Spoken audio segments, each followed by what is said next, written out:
Hi, I'm Dr. Peggy Lindner. I'm an assistant professor in the Information Science Technology Department here at U of H, and I'm the lead technologist on the Sharing Stories project.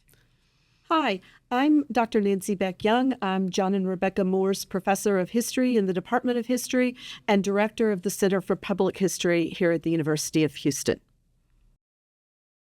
I think the most important point for how did we get involved with sharing stories is the correct grouping of people here at the University of Houston at the same time who have these shared interests in feminism, in data, in politics, and in pushing the boundaries of scholarship. The data comes from all over the place, but the origins, I think it's important to tell an origin story.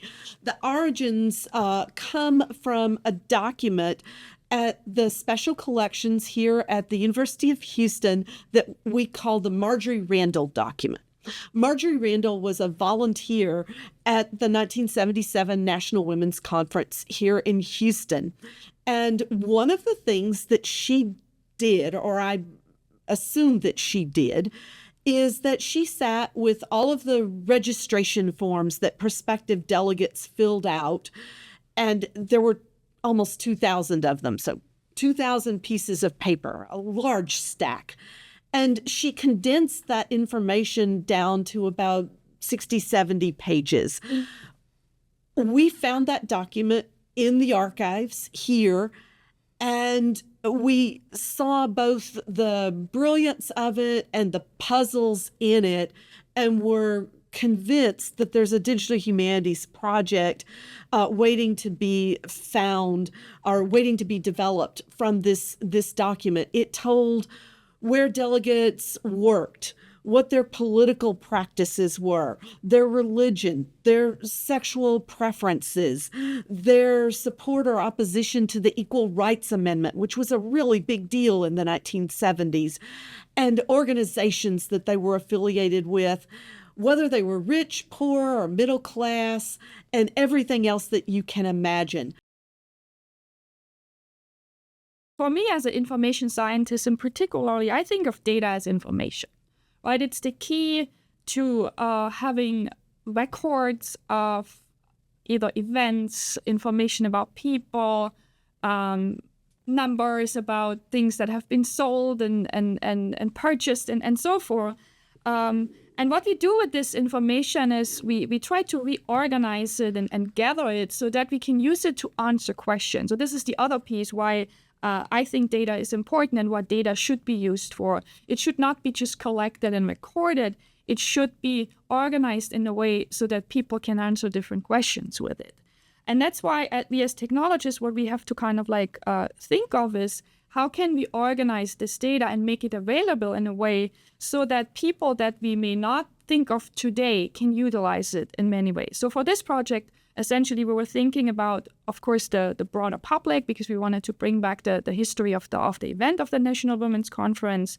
But we also had to think about the participants, because there are still a bunch of them around there. We wanted to make sure that we represent their information, their data, in a way that they would say, yes, that's who I am, who I was, and who I want to be represented. And last but not least, we want to make sure that this information can be used by scholars, so they can continue researching that particular event and the people who were involved with it.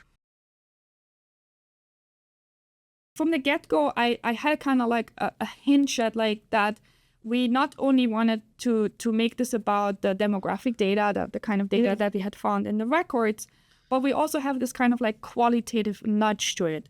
So I needed to build something that can drive both forms of data. And in addition, we also have some media that we need to present. So when you look at existing solutions, they are often customized for a certain use case. So I had to find something where I can drive these different use cases towards the different audiences that we wanted to reach. That was the first thing. But the other thing was also that I wanted to involve students in the development of the system.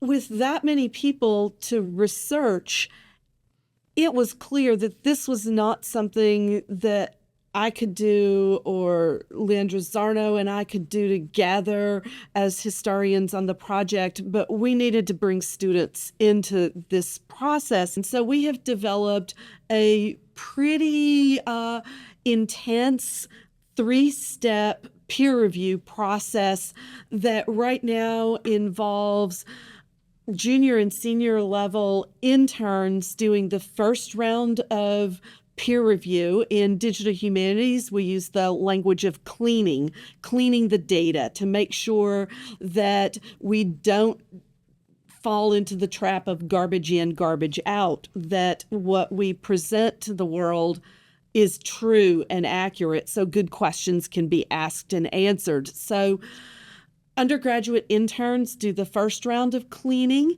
and then a couple of graduate research assistants do the second and third round of cleaning. And then once it's gone through this 3-step student cleaning process, it goes to one of the faculty leads to take a look at it and then ultimately upload the data into the custom data management system.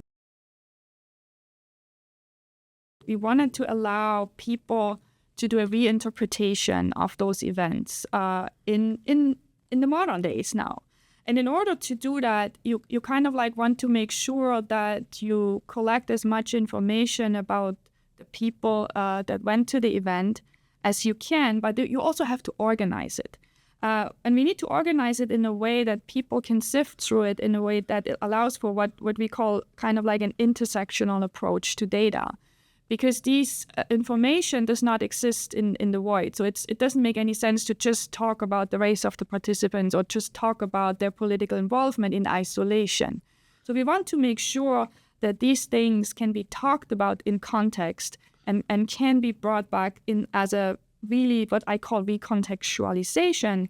And that's really the real benefit for me and for us to think about gathering this information.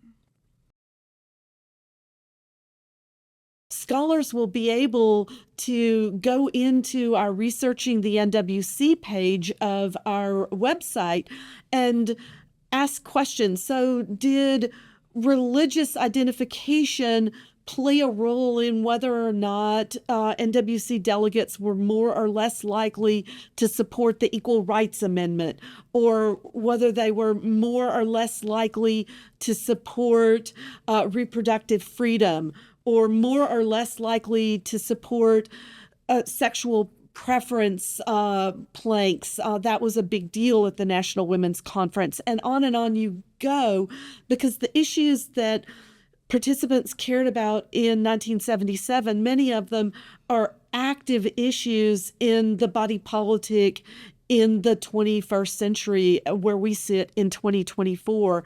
So there's lots of raw data in our data set that will keep researchers busy for years. If you ever want to engage in such a project, it's really important to think about collaboration from the get-go and think about a collaboration that allows people to work together at a level that is not kind of like sourcing out some of the work. So because you could go and just stay on the history side and find a technologist who would build a database for you. But having an engagement at a level where the students from computer science, computer information systems really also have to think about the information that will go into that database allows for discussions, allows for making new discoveries that would not have happened otherwise. So the collaboration here is what I call really, really deep. So it's not just a interdisciplinary, multidisciplinary effort for us. It has a deeper meaning because we can learn about the other discipline, not only at the methodological level, but also at kind of like what's the impact of what these disciplines, what those people are doing.